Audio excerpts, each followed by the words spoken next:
নিশ্চিত পরক্রিয়া করছে এমন সন্দেহের বশে স্বামী ট্রাকের পেছনে ঝুলে পিছু নিলেন স্ত্রী। ট্রাকের পিছনে ঝুলতে ঝুলতেই গেলেন অনেকটা দূর, আর মাঝ রাস্তায় ঘটে গেল এক অদ্ভুত কাণ্ড। চাঞ্চল্যকর এই ঘটনাটি ঘটেছে চীনের শিয়াংজিয়াং প্রদেশে। এ নিয়ে আরও বিস্তারিত দেখুন ডেস্ক রিপোর্টে। নিশ্চিত পরকীয়া করছে এমন সন্দেহের বশে স্বামী ট্রাকের পিছনে ঝুলে পিছু নিলেন স্ত্রী। ট্রাকের পিছনে ঝুলতে ঝুলতেই গেলেন অনেকটা দূর, আর মাঝে রাস্তায় ঘটে গেল এক অদ্ভুত কাণ্ড। চাঞ্চল্যকর এই ঘটনাটি ঘটেছে চীনের শিনজিয়াং প্রদেশে। শিনজিয়াং প্রদেশের বাসিন্দা ওই তরুণী বেশ কিছুদিন ধরেই তার স্বামীকে নিয়ে সন্দেহে ভুগছিলেন। তার ধারণা ছিল স্বামী ট্রাক চালানোর আড়ালে অন্য কোনো মহিলার সঙ্গে বিবাহ বহির্ভূত সম্পর্কে লিপ্ত, কিন্তু হাতে নাতে প্রমাণ পাচ্ছিলেন না। ঘটনার দিন স্বামী যখন ট্রাক নিয়ে বের হচ্ছিলেন তখন পিছু নেয়ার সিদ্ধান্ত নেন তিনি, কিন্তু দ্রুত গতির ট্রাকের সঙ্গে দৌড়ে বা সাধারণ যানবাহনে পাল্লা দেওয়া অসম্ভব বুঝতে পেরে তিনি বেছে নেন এক ভয়ঙ্কর পদ্ধতি।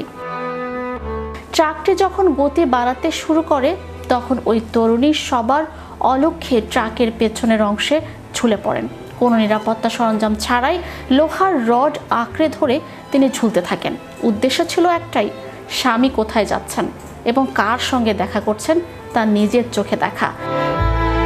মাঝ রাস্তায় ট্রাকের গতিবেগ বাড়লেও তিনি মরণপণ চেষ্টায় নিজেকে আটকে রাখেন।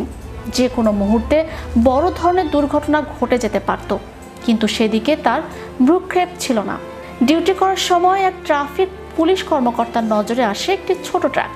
তিনি দূর থেকে দেখেন ট্রাকের পেছনে অদ্ভুতভাবে কিছু একটা ঝুলছে। কাছে আসতেই তিনি অবাক হয়ে যান। দেখেন এক তরুণী প্রাণপণে ট্রাকের পেছনের অংশ আঁকড়ে ধরে আছেন। পুলিশ তৎক্ষণাৎ ট্রাকটি থামানোর নির্দেশ দেয়। ট্রাক থামতেই পুলিশ এবং স্বয়ং ট্রাক চালক রীতিমতো স্তম্ভিত হয়ে যান। স্বামী তো বুঝতেই পারেননি যে তার স্ত্রী ট্রাকের সাওয়ার হয়ে আসছেন। পুলিশের জিজ্ঞাসাবাদের মুখে ওই তরুণী অকপটে স্বীকার করেন তার সন্দেহের কথা। তিনি জানান, আমার বিশ্বাস ছিল ও পরকীয়া করছে। ওকে হাতে নাতে ধরার জন্য আমি ট্রাকের পেছনে ঝুলে পড়ি। ভালোবাসার সন্দেহের এই লড়াই শেষ পর্যন্ত আইনি জটিলতায় গড়ায়। ট্রাফিক আইন লঙ্ঘনের দায়ে পুলিশ ওই তরুণীকে মোটা অঙ্কে জরিমানা করে। পাশাপাশি অসতর্কভাবে গাড়ি চালানো এবং পেছনে মানুষ থাকা সত্ত্বেও খেয়াল না করার অপরাধে তার স্বামীকেও $30 জরিমানা করা হয়। পরকীয়া হোক বা না হোক, শিনজিয়াংয়ের এই ঘটনা প্রমাণ করলো যে পারস্পরিক বিশ্বাসের অভাব কতটা মারাত্মক হতে পারে। বর্তমানে ওই দম্পতিকে কাউন্সেলিং করার পরামর্শ দেওয়া হয়েছে পুলিশের পক্ষ থেকে।